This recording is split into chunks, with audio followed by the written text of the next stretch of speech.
Assalamualaikum warahmatullahi wabarakatuh. Selamat malam pemirsa. Redaksi Aceh TV kembali menyampaikan berita terkini dari Tanah Rencong untuk Anda dalam program Seputar Aceh. Bersama saya Jufrizal, berikut liputannya. Doa restu para ulama.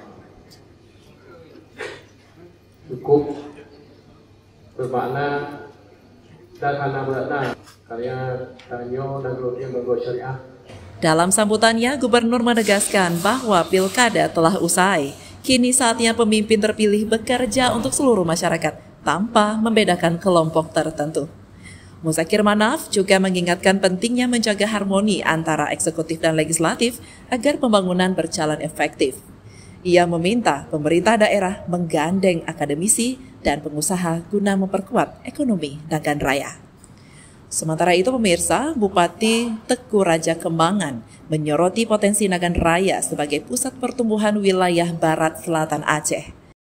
Ia mengusulkan pengembangan bandara dan pembangunan pelabuhan ekspor-impor untuk mendukung perekonomian daerah. Ia juga meminta dukungan pemerintah Aceh untuk pembangunan Masjid Giok yang diharapkan menjadi ikon Nusantara. Dengan pelantikan ini diharapkan Nagan Raya semakin maju dan sejahtera di bawah kepemimpinan yang baru. Dari Nagan Raya, Tim Liputan Aceh TV melaporkan.